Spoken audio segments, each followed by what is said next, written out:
Hello everybody, I'm Hubert Hohler, the former head chef of Buchinger Wilhelmi from the Lake Constance, and I want to talk today about the organization of the kitchen after fasting.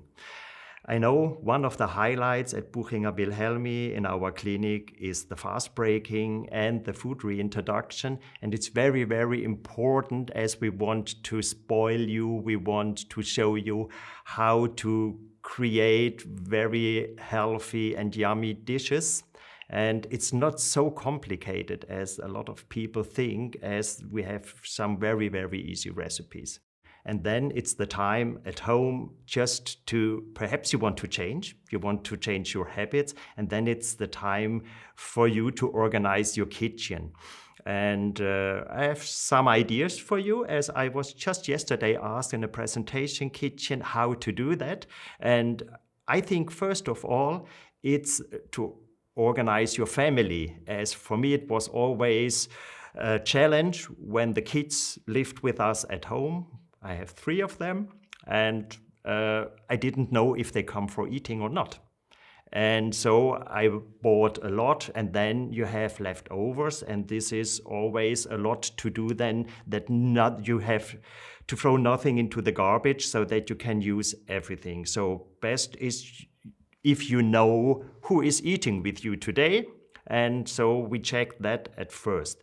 The next thing is, not everybody needs the same food. Some have to lose weight, some have to gain weight perhaps, some live vegan at the moment, some love cheese, and so the idea is always to think vegan.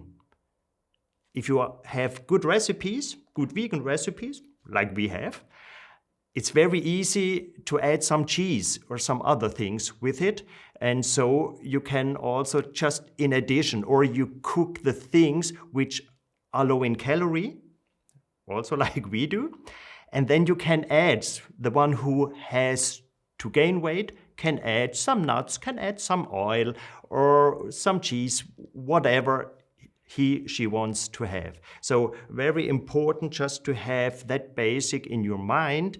And then it's important that you make some preparation. Some things you can prepare in advance, or it's not a problem if you store it for 2-3 days.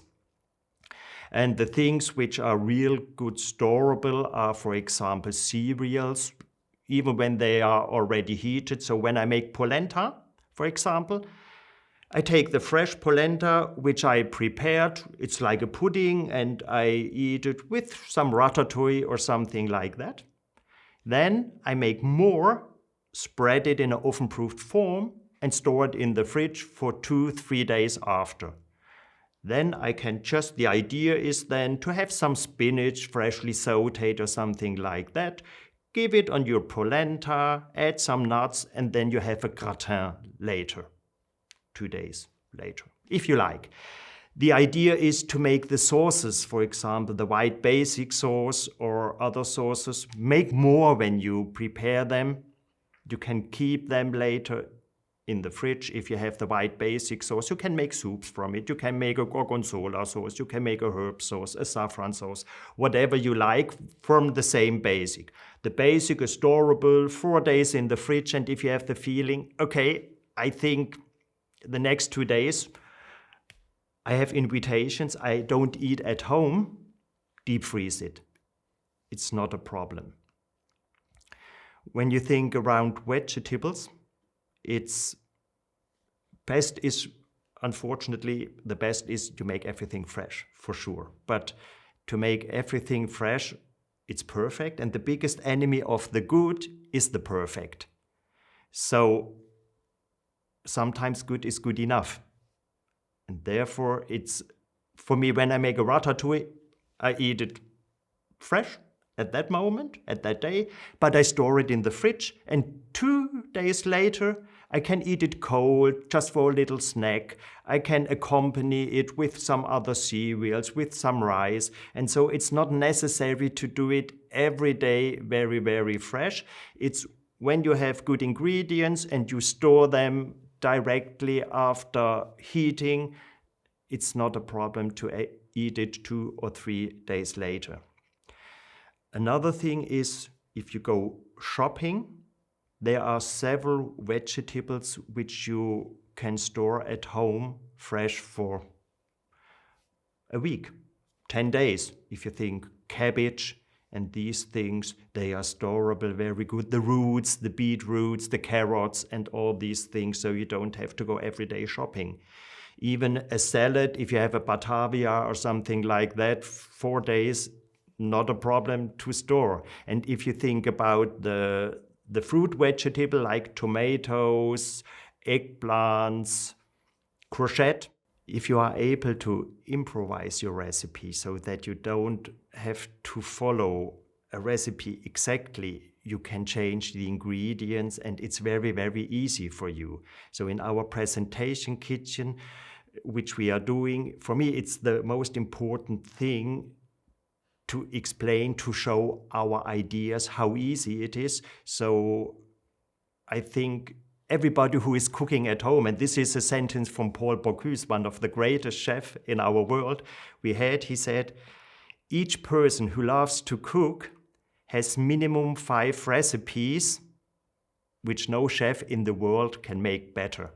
And I agree totally to him. So you have a lot of great recipes at home, but you can change them a tiny bit to more healthy style. And I think that's the goal to reach. And healthy dishes have not to be complicated. A steamed potato with our Buttwig cream, with the quark and some herbs in it, and some fresh sautéed vegetable is a perfect dish. And if you make oven-baked vegetables, add the oil in the very end. So we have a few tips.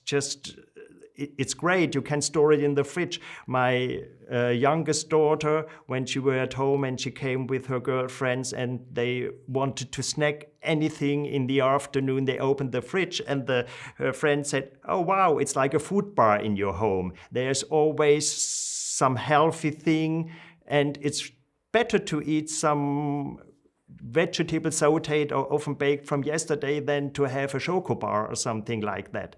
And so I think it's not a big thing to change the kitchen. It's just the organization of it and to find some ideas of healthy food which you love.